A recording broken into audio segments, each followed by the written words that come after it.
and slide to pick up the widest defender. If you blitz outside of those defenders, you could have some success. Expect Alabama to pick up the pace and try to dictate defensively because they've been passive so far, and they're better than that. They're better than the way they've played on third down so far. What about it? Well, I think that's the way they have to play right now because he's very comfortable in the pocket. They have to get this young man in Cordell Jones, who we saw early in the game, the moment might have been just too big for him. Yeah. Overthrown. I think he started out one for his first 6. Now he's settled down, and he's outplaying Blake Sims right now. And because Alabama's given up, Ezekiel Elliott's over 100 yards. Amari Cooper's at 39 yards. Blake Sims is only thrown for 60 yards. Right now, the Ohio State offense is dictating the game. And going into this matchup, we didn't think that was possible. They have to figure out a way, how can the Alabama defense dictate to Cordell Jones and to the Ohio State offense? And I think it all starts, as Greg said, on third down and getting this young man uncomfortable. Winner of this game gets Oregon, which just destroyed the defending champ, Florida State. You can look at that. Look at some of the numbers. It's just amazing showing for Mariota. My question to both of you, we don't know who's going to win the Alabama-Ohio State game, but does it matter? Can either one of these teams handle Oregon in the national championship game?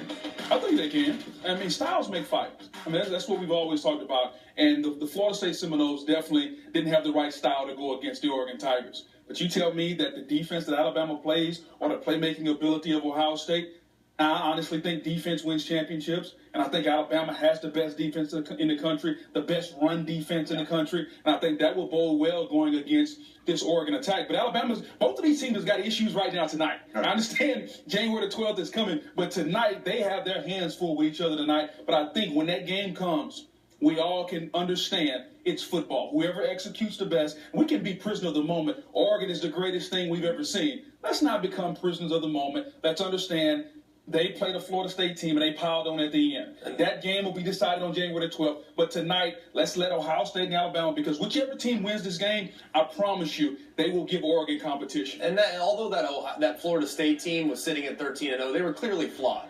They were a very flawed football team. They turned the ball over a lot. Jameis threw a ton of picks, a ton of interceptions. They had to take chances. The offensive line was a work in progress for a better part of the season. That Florida State team was not the greatest team ever assembled. So, yes, Oregon, an opportunistic defense, a team that can take the football and score and go in the other direction. They made plays today. And that, if you're going to be Ohio State and or Alabama, you can't turn the ball over and give them the short field. Let's grab a couple more calls here. Tommy is in New York. Thank you, Tommy. Good evening. Oh, hey, guys. How's it going? Great, thanks. Just calling in to say that no matter who wins this game, whether it's Ohio State or Bama, that none of them even belongs on the same football field as that team that beat Florida State tonight. Oregon was the best team in the country, and they've shown that they should have been ranked number 1 going into this college playoff. Well, I think that's going to be the narrative coming out of here. We just got through saying it's not the reality, but it's what people are going to think. And I think it's possible that Oregon could actually be favored. Alabama has not been an underdog since the 2009 SEC championship. That's a quarterback in the team? I was the quarterback. No wonder they won the dog. Yeah, that makes a lot of sense. They were never favored with Greg. The second half about to start. So Ohio State gets the ball first. Obviously, we're watching the kickoff here. 7 for 10 for Ohio State on third down that we just saw in the graphic. Alabama prides himself in forcing you to convert less than 30%. Let's see if they right the ship in the second half. And also, let's see how quick they start to heat this young man up. I got to think they're not going to allow him to sit back there with a 4-man or a 3-man rush. They're going to heat him up, bringing 5 and 6 guys, which Alabama doesn't like to do, but they don't have any. And the reason they have to do it is because they don't have any individual guys that can win one-on-one matchups like a Joey Bosa. And honestly, Alabama, if you look back at Nick Saban's teams when they had Dante Hightower, when they had Rolando McClain, when they had C.J. Mosley, they were bringing guys from everywhere. We haven't seen as much of it. And that's the frustration we're heard Jim and other callers. Sure. They're trying to compare this to 09, 10, 11. It's been a little bit more basic approach, and that's been the story so far this game. Very basic defensive calls. There's Michael Thomas, that on the slant. That's his best route. He's a big body. A good job. The bad throw right there by Cordell Jones behind him, but a good job of Thomas making the catch. Guys, just a little side note. How bad is this Alabama defense playing? They gave up 348 yards in the first half. It's the second most they've given up all year. First was Auburn. This to me is there are some similarities other than the fact we're all here together. There's Thomas again on the slant. That's his best route. They're going to continue. This guy's a third-string quarterback at Ohio State. Well, he's a third-string quarterback at Ohio State, but he has talent. Yeah. We all know that. Now, the key is how can you start to confuse him and make him do what he doesn't like to do. And it's not like he's on a short week either. I mean, he's had plenty of repetitions with the first team. So he has approached this game with the experience, given the way that he's had 15 bowl practices, to work against those ones. He looks very comfortable.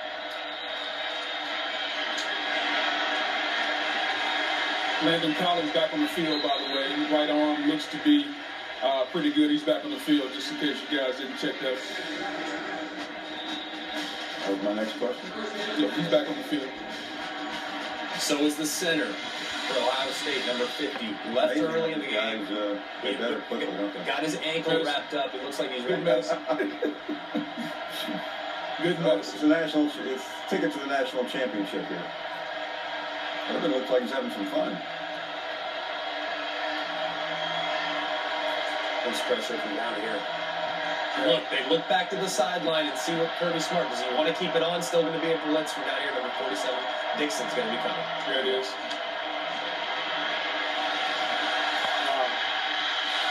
Great play by Cyrus Jones. That's a nice throw by Cardale Jones. Really was. That was a really good throw. Hit the guy in stride. Cyrus Jones getting that left hand involved. Really nice job. And look, this is what they're going to do. They're going to play a little more aggressive, press at the line of scrimmage, force them to make these difficult throws. These are low percentage throws for college quarterbacks. Force them, get up in the face of the wide receivers and make them beat you off the press coverage. And notice what we saw last play? Trey Dupreece and Dixon both blitz off the edge. So you had 5 guys coming there. Will they bring a 6th guy? Because they still didn't get to him with 5. Will they bring a 6th guy? That is a hit. My goodness. Helmet on the field. Trey Dupreece gets all the headlines. I'm not so sure Reggie Ragland isn't the best linebacker on this football team. He's definitely the most athletic guy. He's the most talented, in my opinion. Right. I think he hits like a ton of bricks. He's an intimidator. He does a good job recognizing and diagnosing the fronts. He reacts, and he can play sideline to sideline. He's been a really, really big part of this defense this year. There's a big play coming up. Big down for the Alabama defense. What does Nick Saban and Kirby Smart do? Are they going to sit back, or are they going to bring pressure? I think there's our answer. Here comes pressure. 5-man rush.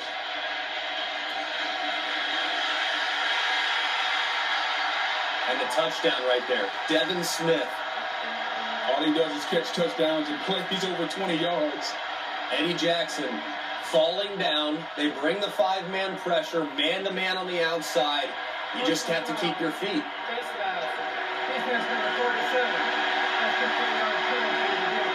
was asking you gentlemen the question earlier, is it over? It's a long Not over. No, I don't think. You've come a long way from that question. Man. And we'll continue with your phone calls, assuming that anyone in Alabama can still dial a number. Where's your pain? Right here. Right here. Both elbows. Take on the pain. Introducing CopperFit.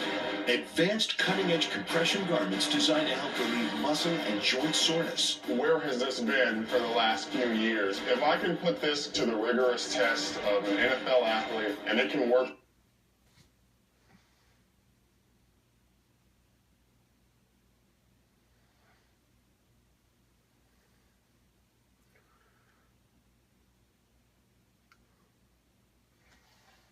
Due to time constraints, we move ahead in our coverage. We have found Derrick Henry. They need to find him a little bit more. I mean, this guy is just a momentum runner. Derrick, how was dinner at Galatoire's? and notice where he went. To the left-hand side. Cam Robinson, number 74, leading, pulling out there. You got Fowler, Robinson. That's been the money side, the money play all night to run left. Let's see if they come back to that consistently from an offensive standpoint. And at some point, Has anybody seen Amari Cooper? He got Derek's table. And this play that they just ran was the first play that they scored on against Auburn. Toss crack. It's a good one. Let's see if they come back to it at some point.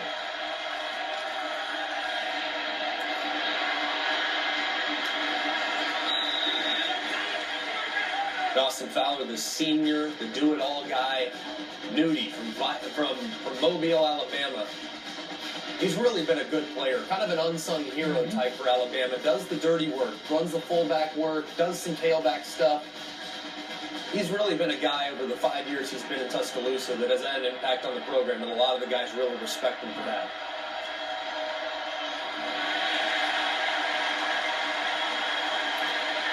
Ended right there, bottled up. Ohio State's outscored Alabama 21-0.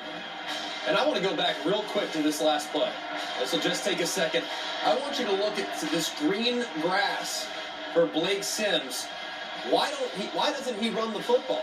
I mean, this is a touchdown, or at least a big play. Pull the football, Blake, and go north and south. I think that's a misread if that was, in fact, a zone read concept. Here we go again, Booger. Another one of those plays. Alabama cannot afford right now. They just flipped the formation. That's all they did. Oh, call timeout. Oh, there we go. Yeah, they should have called timeout. Pick six. Pick six. That's the first pick six against Alabama since, I believe, 2008, 2007. So we'll have to double check on that.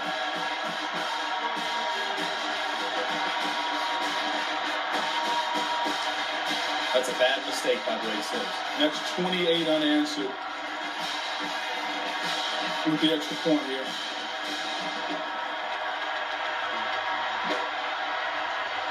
It's like deja vu all over again. Well, it's just a bad play by Blake Sims. You could tell he was a little confused. Play clock running down. Greg, you said he called timeout. They tried to flip the formation. Lane Kiffin's trying to explain to him right there, if you didn't feel comfortable, take the timeout. And it was clear he didn't feel comfortable with what he was doing there. And we'll draw it up here in just a second exactly what happened. A good call by Luke Fickell and Chris Ash defensively to be able to make Blake Sims uncomfortable. This is just a little zone blitz. Nothing to think about. We'll tease it here, Paul. We'll do it after the break. What do you think? We'll take a short break and give everybody in Alabama a chance to calm down before we go to Jim from Tuscaloosa. At Zulily.com, every day you'll find a hand-picked selection of top brands and boutiques.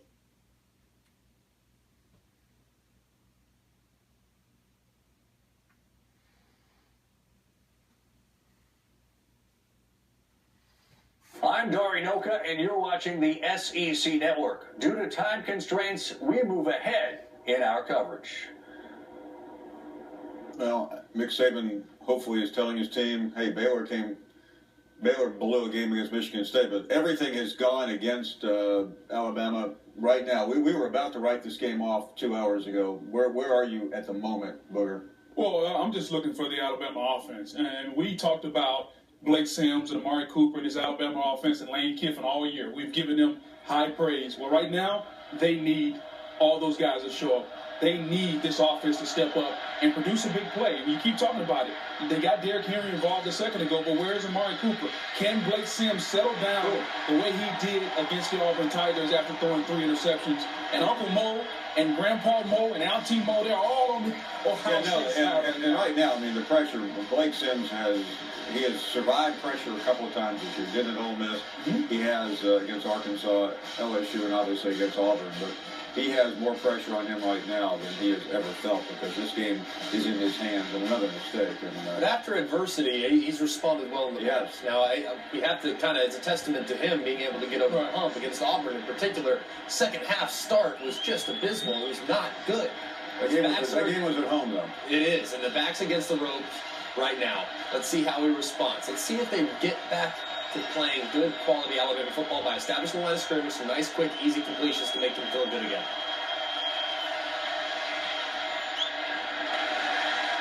And I'll tell you something that Ohio State's doing right now.